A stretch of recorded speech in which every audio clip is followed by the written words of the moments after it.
Halo semua, gimana kabarnya? Semoga keadaannya baik-baik saja. Di video kali ini, admin akan kembali melanjutkan alur cerita dari anime Afro Samurai yang tertunda sekitar 1 bulan untuk part kedua dan ketiga karena adanya kesibukan dari admin. Baiklah, tanpa berlama-lama langsung saja kita masuk ke alur ceritanya.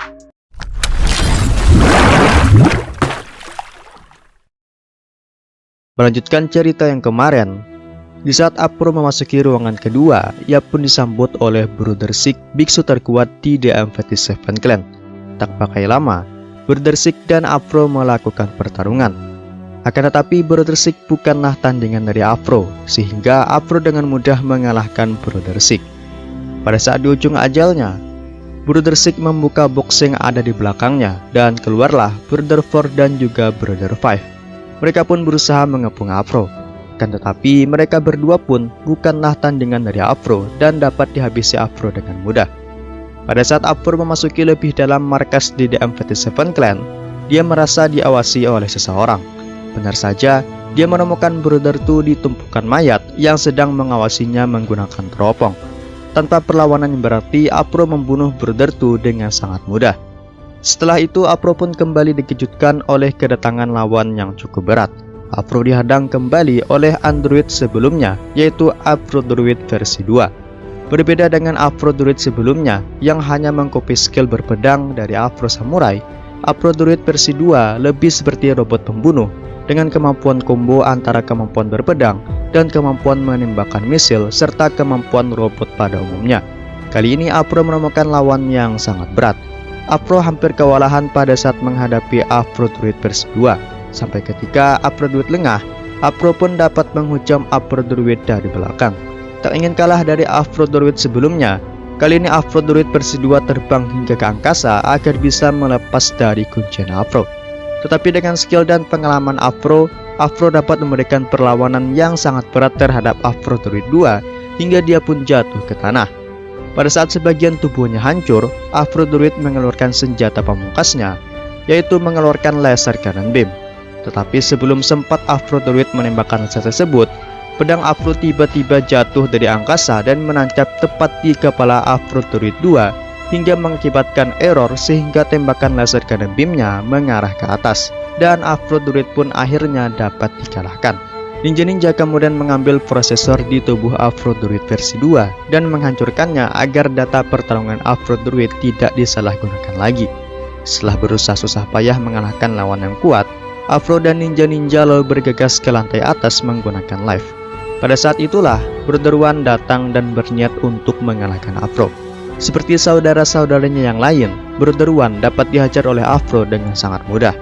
Pada saat lantai atas, Afro kembali dihadang oleh lawan yang cukup kuat. Kali ini ia dihadang oleh samurai pengguna 2 pedang yang menggunakan helm berbentuk beruang yang bernama Kuma. Mendengar perkataan Kuma, Afro pun menjadi sedikit ragu siapakah Kuma ini sebenarnya. Ninja-ninja yang punya firasat buruk kembali memperingatkan Afro untuk tidak melawan orang ini karena auranya yang begitu berbahaya.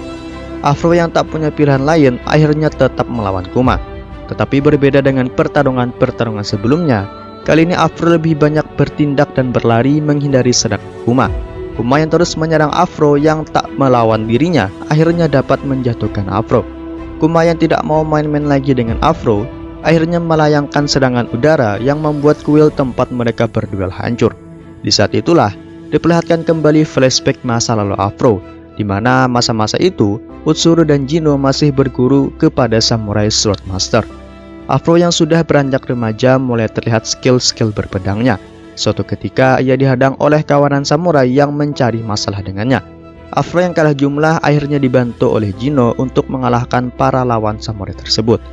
Malam harinya, Jino memohon kepada Afro untuk melupakan dendam lamanya itu dan memulai kembali hidup baru bersama dirinya, Utsuru dan anak-anak di dojo. Beberapa hari kemudian, Afro, Jino, dan Utsuru berbelanja di kota. Mereka bertemu dengan seorang warga yang menceritakan rumor yang sedang berkembang di sekitar kota, bahwa pada beberapa hari yang lalu ada kawanan samurai yang mencari salah seorang dojo master karena menganggap dia adalah pemilik headband nomor 2. Mendengar perkataan itu, Afro merasa sedikit gelisah. Beberapa waktu berlalu, Sasuke, Gino, dan Afro mengikuti upacara kelulusan bagi seorang pendekar samurai. Masing-masing dari mereka menerima pedang dari Swordmaster. Setelah upacara itu selesai, dengan lantang Afro pun menanyakan kepada Swordmaster apakah dia mempunyai headband nomor 2. Tanpa banyak kata, Swordmaster pun meminta Afro untuk menemuinya di belakang Lucio tengah malam ini. Malam harinya Swordmaster pun mengeluarkan headband nomor 2. Swordmaster mengatakan kepada Afro, jika Afro memenangkan duel mereka, Afro tidak akan lagi memiliki teman, keluarga, dan cinta. Yang tersisa hanyalah ambisi balas dendam buta yang menghantui dirinya seumur hidup. Tak lama Gino dan anak-anak dojo datang untuk menghentikan duel tidak berguna itu. Tetapi pada saat itu, ternyata tempat itu sudah dikepung oleh kelompok samurai yang mengincar headband nomor 2 yang dikenakan oleh Swordmaster. Swordmaster yang tidak mau anak didiknya terluka, akhirnya meladeni tantangan para samurai itu dan menyuruh Gino serta yang lainnya untuk kabur menyelamatkan diri. Gino yang melihat masternya kewalahan menghadapi para samurai itu, akhirnya malah ikut membantu menghadapi para samurai. Begitu juga dengan anak-anak dojo yang lain. Tetapi karena mereka kalah jumlah dan kurangnya pengalaman mereka, anak-anak dojo itu pun mati satu persatu dibantai oleh para samurai yang kejam. Tak ketinggalan, Otsuru yang masih kecil pun juga ditikam oleh para samurai. Melihat Otsuru yang tergeletak, Gino pun mencoba menolong. Akan tetapi Gino malah ditebas oleh para samurai. Afro yang melihat sahabatnya dibantai akhirnya ikut dalam pertarungan tersebut dan membunuh para samurai yang tersisa.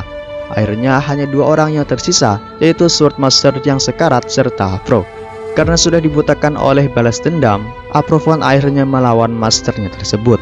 Di saat-saat terakhirnya, Swordmaster pun sekali-kali tidak melawan Afro. Dia memejamkan mata pada saat ditebas oleh Afro. Gino yang melihat hal itu menanyakan kepada Afro mengapa dia melakukan hal sekejam ini. Mengapa dia mengkhianati kebaikan Swordmaster yang merawatnya dari kecil. Dan pada saat itu, Gino pun akhirnya jatuh ke dalam jurang. Ia berkata ia tidak akan melupakan detik ini dan tidak akan melupakan Afro seumur hidupnya. Nah, di scene ini pula diperlihatkan pertama kalinya scene ninja-ninja muncul di hadapan Afro setelah Afro mendapatkan headband nomor 2. Nah, diketahui juga alasan kenapa Otsuru bergabung dengan DMVT7 Clan di masa depan karena ia melihat pengkhianatan Afro kepada seluruh keluarganya. Kembali ke masa kini.